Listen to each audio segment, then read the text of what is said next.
નમસ્કાર વિદ્યાર્થી મિત્રો, વાલા ભાઈઓ બહેનો, ફરી એકવાર વિડિયો લેક્ચરના માધ્યમથી આપનું સ્વાગત છે। આપણે લાસ્ટમાં કાલે વાત કરી બેટા HNO3 ની બનાવટ ઉપર। જો હવે આપણે કાલે ઘણા બધા ટોપિક ભણ્યા હતા। એક તો નાઇટ્રોજનની બનાવટ ભણી હતી બેટા। તો નાઇટ્રોજનની બનાવટ યાદ કરાવી તો ત્રણ પ્રકારની બનાવટ હતી, ચાર પ્રકારની હતી। એક થી નિસ્યંદન, જેમાં આપણે વાતાવરણમાંથી નાઇટ્રોજન મેળવતા હતા 77.2 કેલ્વિન તાપમાને પ્રવાહીકરણ દ્વારા। બીજી હતી NaNO2 NH4Cl, એની પ્રક્રિયા દ્વારા આપણે નાઇટ્રોજન બનાવતા હતા। એના પછી ત્રીજી હતી NH4 એમોનિયમ ડાયક્રોમેટ, અને એમોનિયમ ડાયક્રોમેટને ગરમ કરવાથી આપણને નાઇટ્રોજન મળતો હતો। એના પછી કઈ હતી બેરિયમ એઝાઇડ, બરાબર। બેરિયમ એઝાઇડ BaN3 ટ્વાઇસ, तो बेरियम एजाइड को उसमें विघटन करवाથી આપણને અતિ શુદ્ધ નાઇટ્રોજન મળતો હતો। ધ્યાન રાખજો, એ જે છે અતિ શુદ્ધ નાઇટ્રોજન મેળવવા માટે હતી। પહેલી જે પ્રક્રિયા હતી એમાં NaCl અને પાણી આપણને આડ પેદાશ મળતું હતું, જે દ્રાવ્ય આડ પેદાશ હતી। બીજી પ્રક્રિયામાં CrO3 અને H2O આપણને આડ પેદાશ મળે છે, જે અદ્રાવ્ય આડ પેદાશ છે। અને છેલ્લી પ્રક્રિયામાં આપણને Ba મળતું હતું આડ પેદાશ। દરેક પ્રક્રિયામાં મુખ્ય નિપજ શું હતી? નાઇટ્રોજન। એના સિવાય આપણે દેખ્યું નાઇટ્રોજનના રાસાયણિક ગુણધર્મો, એમાં નાઇટ્રોજનની લિથિયમ મેગ્નેશિયમ જેવી ધાતુ સાથે પ્રક્રિયા, નાઇટ્રોજનની હાઇડ્રોજન જેવા અધાતુ સાથે પ્રક્રિયા। નાઇટ્રોજનની હાઇડ્રોજન સાથેની પ્રક્રિયાથી શું બને છે? એમોનિયમ। એને આપણે ડેલ્ટા એ હતું -46.1 કિલોજૂલ પ્રતિ મોલ, જે ઉષ્માક્ષેપક પ્રક્રિયા હતી। એના સિવાય નાઇટ્રોજનની ઓક્સિજન સાથે પ્રક્રિયામાં NO બને છે, એવી વાત આપણે કાલે કરી। પછી નાઇટ્રોજનના ઉપયોગ દેખ્યા હતા આપણે ખાદ્ય પદાર્થોના સંગ્રહણમાં, potassium સાયનેમાઇડ, urea, diammonium phosphate, diammonium sulphate વગેરે જેવા ખાતરોના ઉત્પાદનમાં, ક્રાયો પ્રિઝર્વેશન તકનીકી દ્વારા કોષોના લાંબુ સમય સુધી સાચવણી માટે, સ્ટીલ ઉદ્યોગમાં આ બધામાં નાઇટ્રોજન ઉપયોગી છે, આપણે એવી વાત કરી। એના પછી આપણે નાઇટ્રિક એસિડ વિશે વાત કરી। હવે કહી દઉં તમને નાઇટ્રોજનના ત્રણ પ્રકારના એસિડ છે, નાઇટ્રસ એસિડ, નાઇટ્રિક એસિડ અને એક બીજું છે હાઇપો નાઇટ્રસ એસિડ, H2N2O2। નાઇટ્રોજનના ત્રણ પ્રકારના ઓક્સો એસિડ છે, ધ્યાન રાખજો। નાઇટ્રોજનના ઓક્સો એસિડ કેટલા પ્રકારના છે? ત્રણ પ્રકારના। એક છે HNO2, જેને કહેવાય નાઇટ્રસ એસિડ, બીજું છે HNO3, જેને કહેવાય નાઇટ્રિક એસિડ, અને એક છે H2N2O2, બરાબર। H2N2O2 આને કહેવાય છે હાઇપોનાઇટ્રસ એસિડ। હવે એમાંથી આ બંનેને આપણે ભણતા નથી, નાઇટ્રસ એસિડ અને હાઇપોનાઇટ્રસ એસિડને આપણે ભણતા નથી। આપણે જે ભણવાનું છે એ છે નાઇટ્રિક એસિડ। શું છે એમાં બેટા? આપણે દેખ્યું નાઇટ્રિક એસિડની બનાવટ, તો બે પદ્ધતિ જોઈએ। એક પ્રયોગશાળામાં નાઇટ્રિક એસિડ કેવી રીતે બને છે, અને એક ઔદ્યોગિક ઉત્પાદન માટે આપણે ઓસ્વાલ્ડ વિલેગન દ્વારા નાઇટ્રિક એસિડ કેવી રીતે બનાવીએ છીએ। તો પ્રયોગશાળામાં બેટા નાઇટ્રિક એસિડ બનાવવા માટે શું કરીએ છીએ? NaNO3 સોડિયમ નાઇટ્રેટ, એના સાથે સાંદ્ર H2SO4 ની પ્રક્રિયા કરાવીએ છીએ, અને આમાં H2SO4 ને કેવી રીતે તોડવાનું છે? H+ અને HSO4-, એવી રીતે આપણને મળતું હતું HNO3 NaHSO4। એના પછી ઓસ્વાલ્ડ પદ્ધતિમાં શું કરીશું બેટા? આપણે એમોનિયા લઈશું 4 મોલ, એના અંદર 5 મોલ ઓક્સિજન એડ કરીશું, પ્લેટિનમ, રોડિયમ, ગોચ ઉદ્દીપકની હાજરીમાં 9 વાતાવરણ દબાણે અને 500 કેલ્વિન તાપમાને પ્રક્રિયા કરાવીશું, એટલે આપણને મળશે NO, બરાબર। આ જે NO હશે એની ફરીથી ઓક્સિજન સાથે પ્રક્રિયા કરીશું, એટલે આપણને મળશે NO2, NO2 ની પાણી સાથે પ્રક્રિયા કરીશું, એટલે આપણને મળશે HNO3 + NO। જે NO ઉત્પન્ન થાય એને આપણે પાછો પુનઃચક્રણમાં ઉપયોગમાં લઈ લઈશું। અહીંયાથી HNO3 બને છે, એની સાંદ્રતા આપણને 68% મળશે, અને જેમાંથી 98% સાંદ્રતા મેળવવા માટે આપણે H2SO4 ની મદદ વડે એનું શું કરશું? નિર્જલીકરણ કરશું। તો આટલા સુધી વાત આપણે થઈ ચૂકી છે। હવે દેખીએ છીએ HNO3 નું બંધારણ, HNO3 ના ભૌતિક ગુણધર્મો, HNO3 ના રાસાયણિક ગુણધર્મો અને એના ઉપયોગો। ચલો તો બેટા ધ્યાન આપશો। જો HNO3 નું બંધારણ, HNO3 નું બંધારણ, HNO3 નું બંધારણ, તો ધ્યાન રાખજો આ ટાઈપનું HNO3 NO O O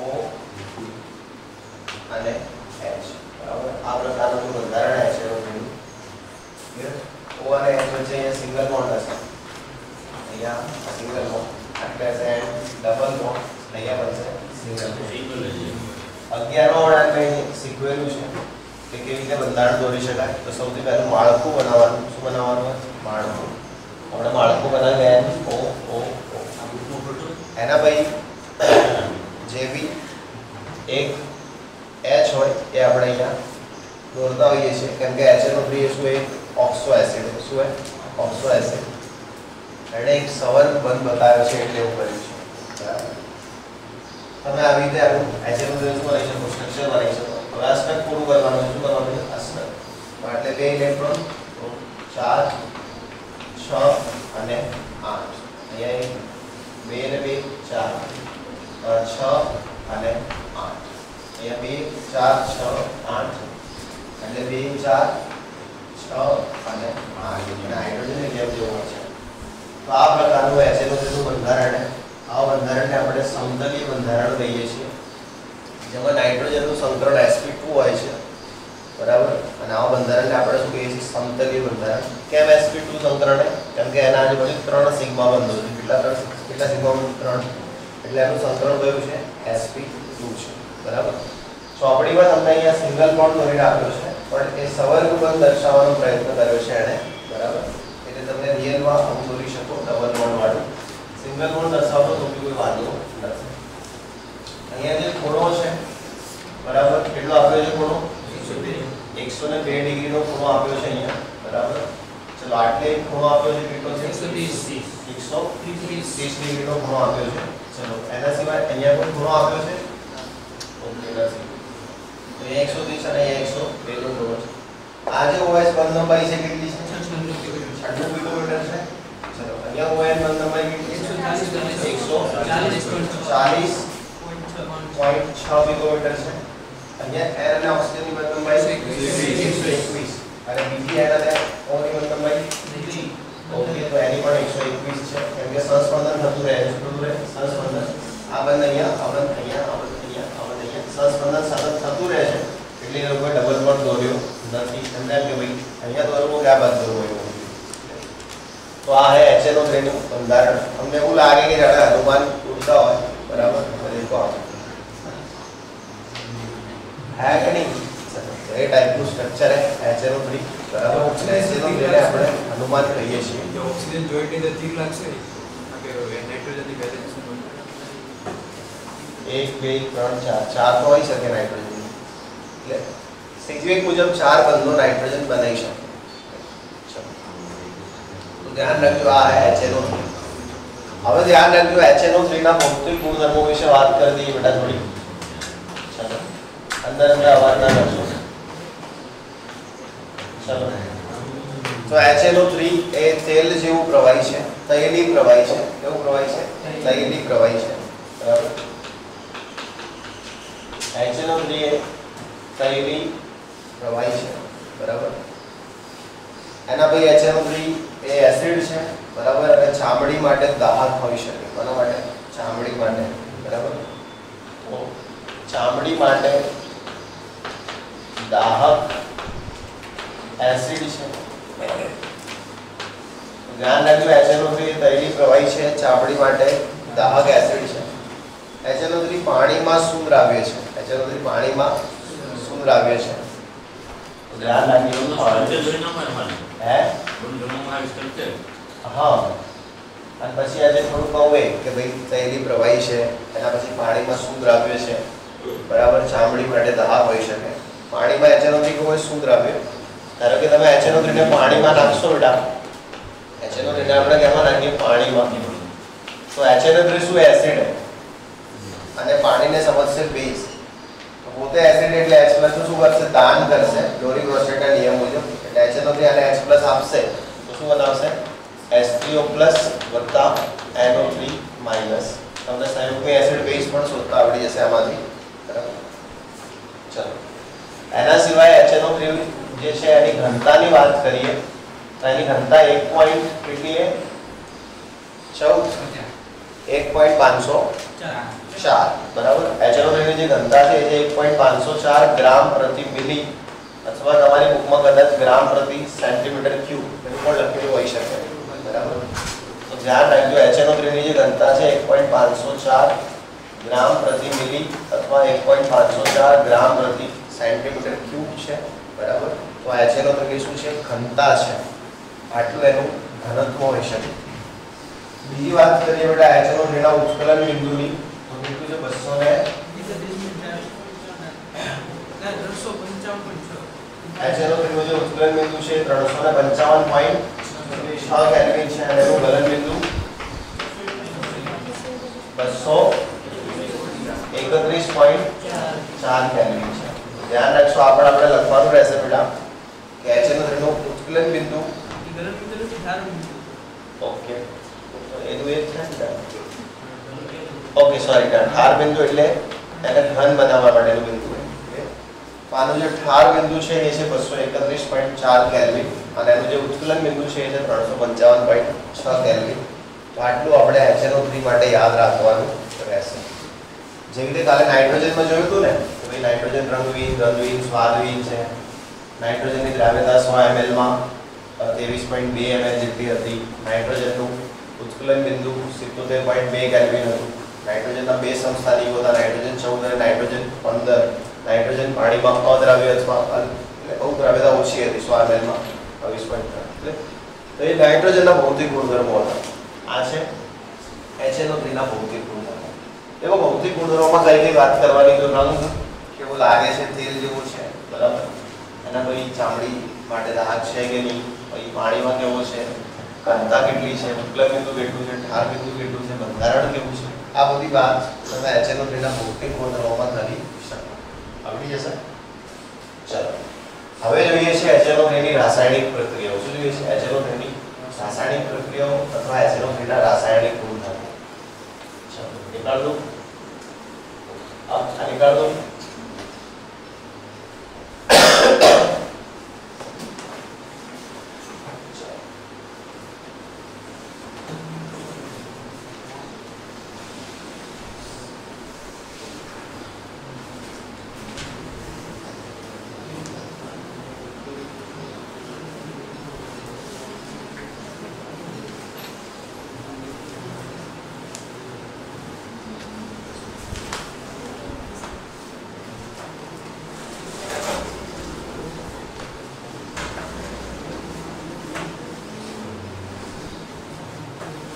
સારું, હવે ધ્યાન આપજો HNO3 ના રાસાયણિક ગુણધર્મો અથવા HNO3 ની રાસાયણિક પ્રક્રિયા.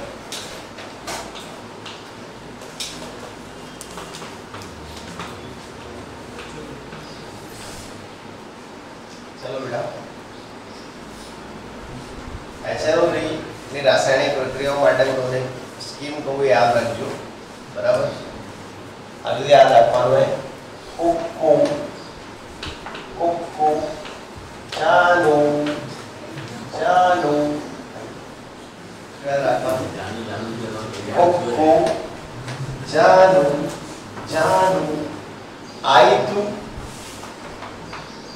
આઈ એસિડ જોવા,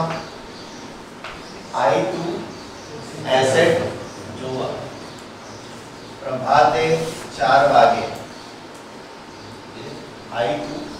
એસિડ જોવા પ્રભાતે 4 વાગે. ધ્યાન રાખજો, હવે જાનુનો જે જાનો હતો એને સેમસંગ નો S8 ફોન લાવ્યો હતો. કયો? S8, સેમસંગ S8H, બરાબર. તો એની જે જાનુ હતી હવારમાં 4 વાગે એનો ફોન દેખવા માટે એના ઘરે પહોંચી ગઈ, બરાબર. એટલે એણે બહાર જઈને દરવાજે જઈ કીધું, જાનુ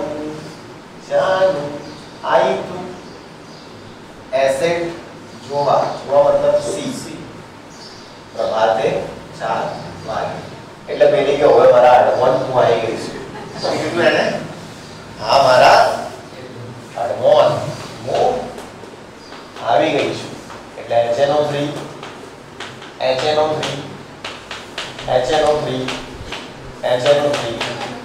બધામાં શું આવશે? HNO3. પહેલા સ્કીમ સમજી લેજો પછી આગળ વધજો, બરાબર. શું આવશે બધામાં? HNO3. અહીંયા પણ શું આવશે? HNO3. આટલે પણ શું આવશે? HNO3. કે હા હનુમાન હું આવી ગઈ છું. પહેલા મંદ HNO3, પછી સાંદ્ર HNO3, પછી મંદ HNO3, પછી સાંદ્ર HNO3, એના પછી સાંદ્ર.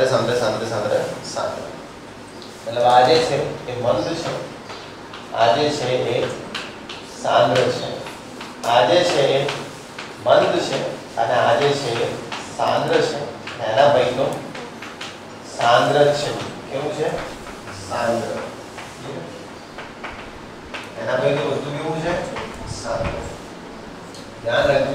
કુ જાનું જાનું I2 એસિડ જોવા પરવાતે 4 વાગે HNO3 HNO3 HNO3 મંદ સાંદ્ર મંદ સાંદ્ર મંદ સાંદ્ર લખ્યા વગર પહેલા અહીંયા ધ્યાન રાખશો, આવડી જશે. હવે જાનુ ને જાનો એકબીજાથી વાતો કરતા હતા, એવામાં એના પપ્પાને ખબર પડી કે આ બધું ઘરમાં જે તે ના થવાના કામ થઈ રહ્યા છે. એટલે એનો બાપો ઘરમાંથી શેરડીનો ટોપો લઈ અને ફરી વળ્યો. શું કર્યું? ફરી વળ્યો. એટલે પેલો કે નો, હું નતો. શું કે? નો, હું નતો. સોરી, આમાં નો આવશે ને આમાં આવશે નતો. ખબર? નો, હું નતો. એટલે બાપો કે હારી ફાટેલી નોટ તું જ હતી. કોણ હતી? તું જ હતી. નોટો નોટો નોટો નોટો અને નોટો. સાંદ્ર હોય તો NO2 NO2 NO2 NO2 ધ્યાન રાખવાનું. સાંદ્ર હોય તો NO2 NO2 NO2. મંદમાં કોપર હોય ને તો કોપર સાથે NO અને ઝીંક સાથે N2O. શું યાદ રાખજો? મંદમાં ઝીંક સાથે N2O અને મંદમાં કોપર સાથે NO. સાંદ્રમાં ગમે તે હોય, નોટો નોટો ને નોટો. એ બાપાએ શું કર્યું? ધોયા પહેલા પડી એક બોર્ડ ઉપર બૂમ લઈ કે નો નો નો હું નતો એમ. નો નતો એટલે નતો એમ. એ બાપો કે હારી નોટ તું જ હતી. એવો માર્યો ને કે ભાઈને તો બધી વાતથી મોડી ને રેલમ છે એવા કૂટ્યા ભાઈને તો બધી વાતથી મોડી ही મોડી. जहां देखो वहां से सिर्फ पानी की आवाज. समझ्या? तो આટલું તમને આવડી જશે. તમે એકદમ ઈઝી હે. આટલું તો બહુ ઈઝીલી કરી શકો. આટલું કરીને આપશો ધારો કે 4 માર્ક્સનો ક્વેશ્ચન હશે તો પેલું આ લેશે કે ભાઈ કોકુ લખ્યું હોય, જાનુ લખ્યું હોય, જાનુ લખ્યું I2 એસિડ કહેવા જો આપણે બાતે 4 વાગે ભાઈ HNO3 HNO3 HNO3 पे हमें NO N2O NO2 NO2 NO2 બધી વાળી પાણી. હવે શું બને એ ધ્યાન રાખવાનું. કીધું HNO3 એને ઓક્સિડેશન કરતા है. HNO3 શું है? ઓક્સિડેશન કરતા. તો બધાનું ઓક્સિડેશન કરશે. શું કરશે? ઓક્સિડેશન. કારણ કે ત્યાં કોપર है તો કોપરનું ઓક્સિડેશન થઈને કોપર 2+ બનાવે અને NO3 સાથે જોડાઈ જાય એટલે તમને અહીંયા મળશે CuNO3 ટ્વાઇસ. શું મળશે? CuNO3 twice. બસ આમાં બી શું મળશે? CuNO3 ટ્વાઇસ કોપર નાઇટ્રેટ અને કોપર 2+ NO3 -1. અહીંયા ઝિંકનો નાઇટ્રેટ મળશે ZnNO3 ટ્વાઇસ. અહીંયા બી ઝિંકનો નાઇટ્રેટ મળશે ZnNO3 ટ્વાઇસ. देखो MCQ તો આજ પૂછાશે કે મંદ કોપર સાથે NO અને મંદ ઝિંક HNO3 ઝિંક સાથે N2O અને બાકી સાંદ્ર સાથે તો NO2 NO2 NO. અહીંયાથી MCQ આવી શકે. ક્લિયર? એના પછી આયોડિન સાથે HNO3 શું બનાવશે? HiO4. શું બનાવશે? HiO4. 4 કે 3? HiO3 બનાવશે. બરાબર? આયોડિક એસિડ. ક્લિયર? HiO3. એના પછી એસિડ સાથે શું બનાવશે? H2SO4 કે 3? હે? કે એસિડ હે જ નહીં તમારે? H2SO4 કે 3? ઓકે. H2SO4 બનાવશે. मतलब સલ્ફરનું ઓક્સિડેશન થઈને H2SO4 બનશે. આયોડિનનું ઓક્સિડેશન થઈને HiO3 બનશે. કાર્બનનું ઓક્સિડેશન થઈને બનશે H2CO3. શું બનશે?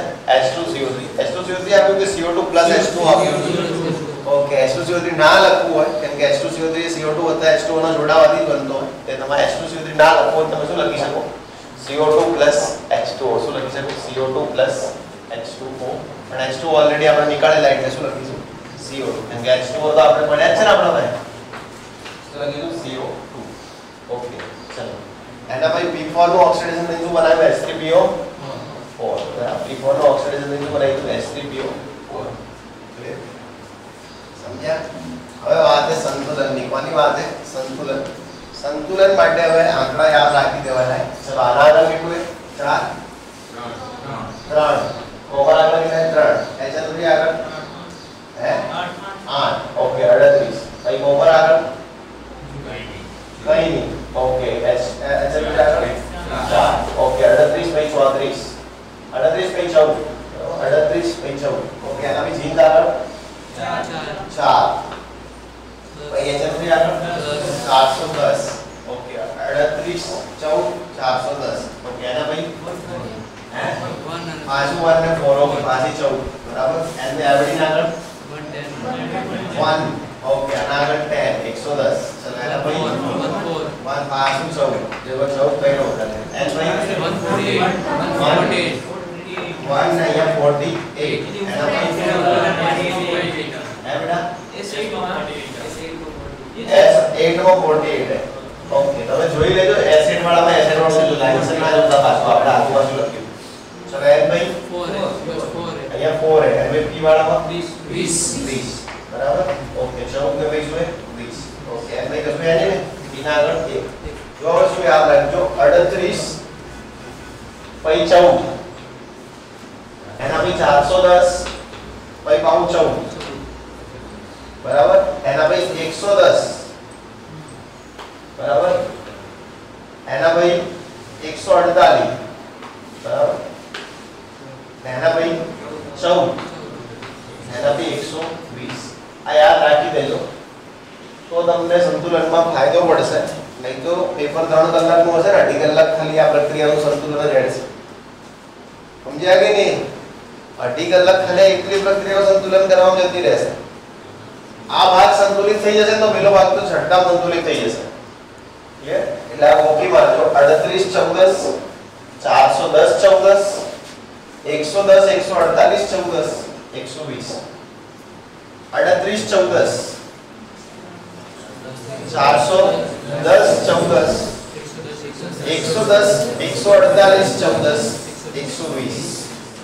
ખબર પડી? એટલે આ મળવા ગઈ ને એક કોક 14 એ બાપાને કહી દીધું બરાબર. તો એ 14 કઈ ગઈ હતી કે જે જાનુના બાપા ઉભી ન્યૂઝ લઈને ગઈ. તો એક 14 નું નામ હતું 38 14.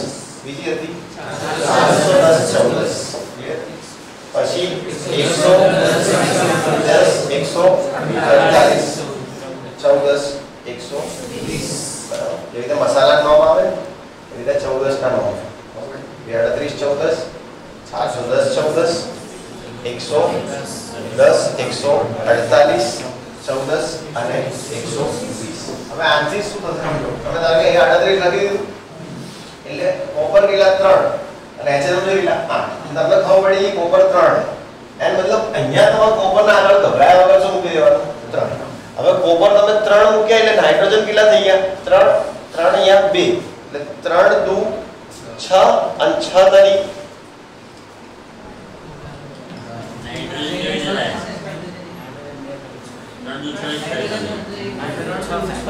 2. ઓકે 2 તરી 6 થઈ ગયા 6 થયા કે નહીં એટલે 6 નાઇટ્રોજન અહીંયા થઈ ગયા 2 કેટલા નાઇટ્રોજન 8 તો અહીંયા કેટલા હશે 2. સમજ્યા કે નહીં? અને પછી ઓક્સી હાઇડ્રોજન દેખવાના. ચલો અહીંયા કેટલા હાઇડ્રોજન 8 એટલે અહીંયા પાણી કેટલા હશે 4. પેલી વાત ની યાદ હશે એટલે આનો તરફ થોડા લાગશે. ચલો હવે અહીંયા નાઇટ્રોજન કેટલા 10 આનો પર. ઓકે અહીંયા નાઇટ્રોજન કેટલા 4 અને કોપર કેટલો 1 એટલે આપણે કોપર તો એક જ રાખવાનો અને નાઇટ્રોજન કેટલા રાખવાના 4. તો એક અહીંયા કેટલા નાઇટ્રોજન ત્યાં 2 તો આટલે કેટલા હશે 2. સમજ્યા કે નહીં? અને પેલામાં 10 હાઇડ્રોજન એટલે અહીંયા શું આવશે 5 H2. ક્લિયર?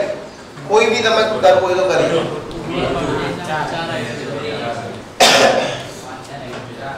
ઓકે હાઇડ્રોજન 4 है सॉरी बेटा મારી ભૂલ હતી. હાઇડ્રોજન કેટલા 4 તો એક જ કોપર है તો કોપર એક જ રાખો અને અહીંયા હાઇડ્રોજન કેટલા 4 તો આપણે અહીંયા શું કરીશું સમજ્યા કે નહીં? માં તો આટલું મોટું પાર્ટી એટલે બરાબર એટલે દેખાય છે. પણ તમે આટલું તો યાદ રાખવું પડશે 38 14 14 410 14 148 110 14 120. देखो શું યાદ રાખવાનું है કુકુ જાનુ જાનુ આઈતુ એસેટ જોવા પ્રભાતે 4 વાગે અનમોલ અનમોલ અનમોલ અનમોલ અનમોલ બંધ સાંદ્ર નો નતો નોટ હારી તું જતી કોણે કોણે કોણે એના ભાઈ યાદ રાખી દેવાનું કોનું શું બને CuNO3 twice CuNO3 twice ZnO3 twice ZnO3 twice HiO3 H2SO4 H3PO4 CO2 એટલે બધાના ઓક્સિડેશન થી શું બને એ યાદ રાખી દઈશું એટલે એના ભાઈ સંતુલન થઈ જશે આવડી જશે તો આ HNO3 ની રાસાયણિક પ્રક્રિયાઓ મોસ્ટ આઈએમપી પ્રશ્ન પરીક્ષામાં પૂછવા માટે HNO3 ની રાસાયણિક પ્રક્રિયાઓ સંતુલન સાથે બરાબર તો મેં તમને અહીંયા ગોખાઈ દીધું એમ કહીશું અને ગોખવાની સૌથી સારી સ્કીમ આ જ છે બાકી તમે તમારી રીતે ગોખે તો બહુ ટાઈમ બગડે એના બદલે મેં તમને અહીંયા સ્માર્ટ રીતે ગોખાઈ દીધું એવું કહી શકાય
Thank you, Buddha.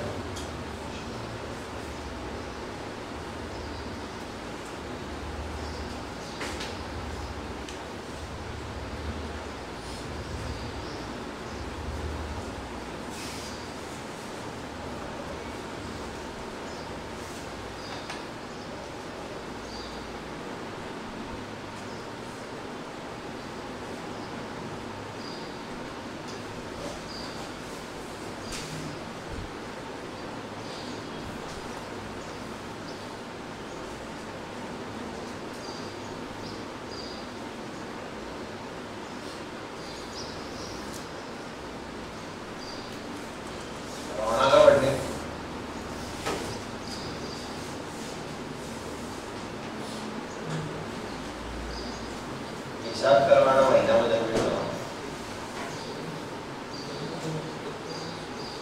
मार्च महीना हिसाब लो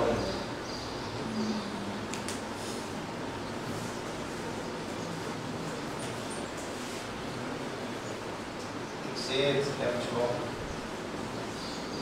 तबीयत सारी थकतो जाएगा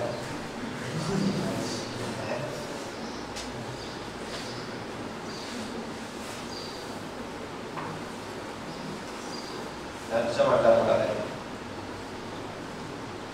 ये लोग छोकरियों जो कर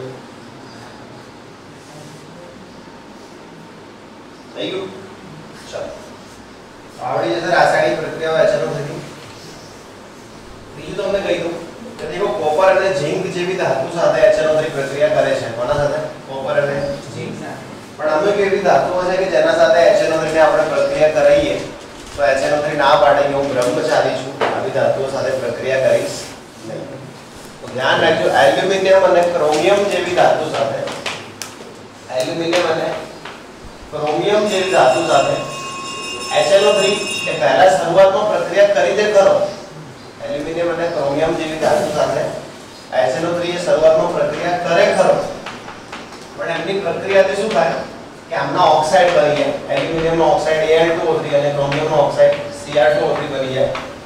અને ઓક્સાઇડ બન્યા પછી શું થાય કે જે ધાતુ હોય ને, ધારો કે એલ્યુમિનિયમ ધાતુ, એના ઉપર એલ્યુમિનિયમનો ઓક્સાઇડનું સ્તર બની ગયું, એના પછી ધાતુ નિષ્ક્રિય થઈ જાય. કેવી થઈ જાય? નિષ્ક્રિય. અને પછી આગળ પ્રક્રિયા થતી બંધ થઈ જાય છે. આનાથી આમ જોવા જઈએ તો ફાયદો થાય, એલ્યુમિનિયમનું ક્ષારણ અટકી જાય. શું થાય? એલ્યુમિનિયમનું ક્ષારણ અટકી જાય. ધારો કે આપણે લોખંડ છે તો લોખંડને કાટ લાગવાનો ચાલુ રહે, પણ જ્યારે એલ્યુમિનિયમ કે ક્રોમિયમ જેવી ધાતુ સાથે જ્યારે HNO3 ની પ્રક્રિયા થાય તો એક સ્તરીય ઓક્સાઇડ બનાવી દે. શું બનાવી દે? એક સ્તરીય ઓક્સાઇડ. અને એક સ્તરીય ઓક્સાઇડ બન્યા પછી આગળ પ્રક્રિયા અટકી જાય. એલ્યુમિનિયમ અને ક્રોમિયમ જેવી ધાતુઓ કેવી થઈ જાય? નિષ્ક્રિય થઈ જાય. એટલે એના ઉપર પછી બીજો કોઈ અહીં પ્રક્રિયા કરી શકે નહીં. તો આ એક બ્રહ્મચારી હનુમાન બરાબર એની આલિયા સાથે, આલિયાના કર બરાબર, આલિયાના હાથ એમણે જ્યારે હાથમાં લીધા ત્યારે એક સ્તરીય સ્તર બની ગયું અને એના પછી પ્રક્રિયા કરવાની એમણે ના પાડી દીધી. એટલે હનુમાનને બ્રહ્મચારી કહેવાય. MCQ માં એવી રીતે પૂછાય કે કઈ એવી ધાતુઓ સાથે HNO3 ની પ્રક્રિયા થવાથી ઓક્સાઇડનું સ્તર બને છે? તો એલ્યુમિનિયમ અને ક્રોમિયમ. કઈ એવી ધાતુઓ છે કે જે HNO3 સાથે નિષ્ક્રિય થઈ જાય છે? તો એલ્યુમિનિયમ અને ક્રોમિયમ. કઈ એવી ધાતુઓ છે કે જેમાં HNO3 સાથેની પ્રક્રિયા આગળ વધી શકતી નથી? તો એલ્યુમિનિયમ અને ક્રોમિયમ. કઈ એવી ધાતુઓ છે જે HNO3 ની પ્રક્રિયા થવાથી ધાતુઓના ક્ષારણને અટકાવી શકાય? તો એલ્યુમિનિયમ અને ક્રોમિયમ. આવી રીતે કઈ બી બનાવી લોકો MCQ પૂછી શકે, પણ મેં જેટલું બોલ્યો એટલું જ બનાવી શકે, એમથી વધારે આવડી જશે. તો આ હતી HNO3 ની રાસાયણિક પ્રક્રિયા. એના પછી HNO3 બીજી ધાતુઓ સાથે પ્રક્રિયા કરે છે અને હાઇડ્રોજન વાયુ ઉત્પન્ન કરે છે, પરંતુ એલ્યુમિનિયમ અને ક્રોમિયમ સાથે એવી રીતે પ્રક્રિયા કરતો નથી. બીજું ધ્યાન રાખજો, જે ગોલ્ડ, પ્લેટિનમ અને પેલેડિયમ જેવી ઉમદા ધાતુઓ છે, ગોલ્ડ, પ્લેટિનમ અને પેલેડિયમ જેવી ઉમદા ધાતુઓ છે એ HNO3 સાથે પ્રક્રિયા આપતી નથી. કઈ ધાતુઓ HNO3 સાથે પ્રક્રિયા આપતી નથી? ગોલ્ડ, પ્લેટિનમ અને પેલેડિયમ જેવી ઉમદા ધાતુઓ HNO3 સાથે પ્રક્રિયા આપતી નથી. કઈ ધાતુઓ પ્રક્રિયા આપી અને ઓક્સાઇડ બનાવે છે? તો એલ્યુમિનિયમ અને ક્રોમિયમ. કઈ ધાતુઓ પ્રક્રિયા આપી અને ઓક્સિડેશન પામે છે? તો કોપર અને ઝિંક. તો એ લોકો તો પ્રક્રિયા આપીને ઓક્સિડેશન પામી ગઈ, પેલી ઓક્સાઇડ બનાવી દીધું, અને આ લોકોએ એમ કીધું કે અમે હનુમાન સાથે પ્રક્રિયા કરશો નહીં. કોણે એવું કીધું? ગોલ્ડ, પ્લેટિનમ અને પેલેડિયમ, કેમ કે આ બધી કેવી છે? નિષ્ક્રિય છે. તો HNO3 ની બનાવટ આવડશે, HNO3 ના ભૌતિક ગુણધર્મો આવડશે, HNO3 ની રાસાયણિક પ્રક્રિયાઓમાં હજી એક બાકી છે, વીંટી કસોટી, અને એના પછી HNO3 ના ઉપયોગ બાકી છે, તે આપણે પછી જોઈ લઈશું. Thanks for watching. Like, share and please do not